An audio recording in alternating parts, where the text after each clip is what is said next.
Сайн байцгаана уу? Сонготой аймгийн маань 10 жилийн ай зориулан бид бүхэн иргэдэд эрүүл мэндийн боловсрол ойлгох, цуврал, бэлэгтэй видео нэвтрүүлгийг хүрэхээр бэлдлээ. Бэлэг маань тухайн 7 хоногийн сэдвтээ уялдсан таны эрүүл мэндэд хөрөнгө оруулалт хийх үз, эмчилгээ, шинжилгээ онцлогоо байх ба 7 хоног болгон бид бүхэн нэг азтан тодруулж эмнэлэг дээр энэ үйлчлэгийг хүргэх болно.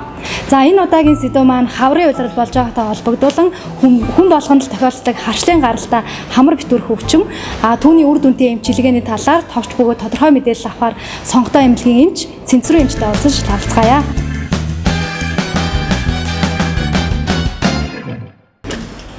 Сайн байна уу Цэнцэрүү эмч? За та бидэнд харшлын гаралтай хамар битүүрхтийн талаар зөвлөгөө өгөөч. Тэглгүй яах вэ? За сүүлийн жилүүдэд чихмар хоолой өвчлөл ялангуяа хамар харшлын гаралтай хамрын битүүрэлт бол нэлээд ихэлсэн. Энэ нь агаарын бохирдол, хүн амын одоо суурьшил, төвшрөл, хийх нягтрсан орчны агаарын одоо тэнцвэргүй байдал, химийн төрөл бүрийн химийн бодисын хэрэглээ ихсэнтэй холбоотойгоор ихссэн.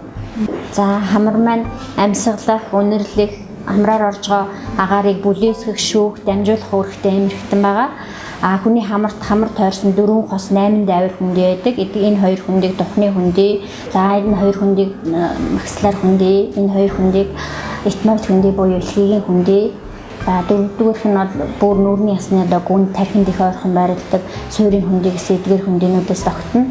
Хамраар чөлөөтэй амьсгалж хамрын дайвар хүндийнүүд мөн одоо агаарын солилцоонд орж явах ёстой. Хамар удаан хугацаанд битүү хэвлэнтэй холбоотойгоор эдгээр дайвар хүндийнүүд мөн амьсгалж чадахгүй, эдгээр хүндийнүүдэд салас шуурал нь хоримтлагдаад хамрын битүүрэлтэй холбоотойгоор хамрын хүндрэлүүд үүсдэг байна. Хэвийн нөхцөлд бол хамраар орсон агаар маань ингээд энэ зайгаар ингээд дамжаад энэ дайвар хүндийнүүд рүү ингэж ороод энэ одоо хамрын самалдаг бол ерөнхийдөө нэг иймэрхүү бүтцтэй хамрын самалдаг ба таслагчийн хооронд иймэрхүү хэмжээний зай байх нь байна.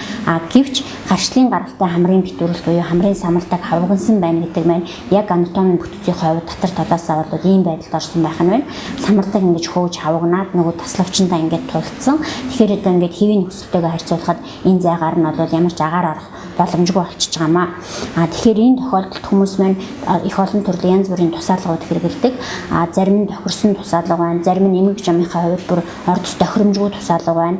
Зарим тусаалгуудыг хүмүүс одоо хит олон урт хугацаагаар хэрэглэснээс болоод энгийн шалтгаантай эрнийт үүсдэг. Тийм учраас тусаалганаас аль болохоор зайлсхийх хэрэгтэй. Хэрэглэвүүд яг тохирсон тусаалгыг эмчийн заалтаар тохирсон хугацаанд хэрэглээд одоо дахин давтан хэрэглэж энгийн шалтгаантай эрнийт буюу хамрын одоо өргөслийг үүсгэхгүй байх хэрэгтэй. Хамрын тусаалга тохирохгүй байх, хамрын одоо төрөл бүрийн таслагчийг тэгш самалдгийг одоо агшаах хамгийн одоо үр дүнтэй арга бол хамрын одоо таслагчийн самалдгийн урд төгсгөлд тариа тарих арга бол маш үр дүнтэй арга байна. Энэ тариа маань нэгдүгээр одоо хамрын хавгансан том самалдаг дотор үүсэн одоо гиперемия болсон цусыг гадагшлуулах, хоёрдугаар хамрын самалдаг хэвийн хэмжээндээ байж чадахгүй томроод байгаа мэдрэлт балкад болох, гуравдугаар тариа маань өөрөө өрөөсөл харшлын үйлчлэгээ үзүүлдэг маш өндөр үр дүнтэй арга байгаа. Янз бүрийн тусаалгуудыг хийлгэжсэн. Тэгтэл ерөөсөө үр дүнгээ өгөх болохоор сонготой эмнэлэг дээр хамар одоо тариа илэх гээд ирсэн үр дүн сайтай хэрн тэгээд хийлгсэн чинь бүтэн жил одоо миний хамар битүүрж элдвүүд болоо одоо тусаалга хэрэглэхгүйгээр одоо хүрээд дахин одоо би давтан хийлгэх гэж ирчээд байна. За манай эмнэлгийн чихмар хоолойн дурангийн онцлогоо эмчилгээнд Солонгос улсын чам пермийн болон Медстар пермийн дурангийн аппаратуудаар онцлогддог байгаа. Дурангийн 0, 30, 70 градусын дурангуудаар онцлогоо болон дурангийн цэцлэг хийдэг. Дурангаар онцлогдсон дүрс маань эмнэлгийн дотоод сүлжээний пакцин системд байнгын хадгалагддаг. Энэ нь тухайн одоо өвчлөлийг 3-5 одоо хэдэн жилийн хоногийн дараа хянахаас гадна тэр үйлчлүүлэгчийн одоо хэдэн жилийн дараа ирсэн ч энэ системд хадгалагдсан байдгаараа давуу талтай.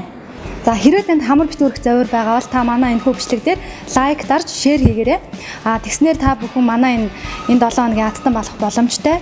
Бид бүхэн энэ 7 хоногийн азтанда сонготой эмнэлгийн чихмар хоолойн тасагт хүн төлбөргөө үзлэг хийх, хамар дайврын хүндийн дуран оншилгоо хийх, хэрвээ заалттай тохиолдолд хамар битүүрлийн эсрэг эмчилгээ хийх эрхэм бичгээр шагнана.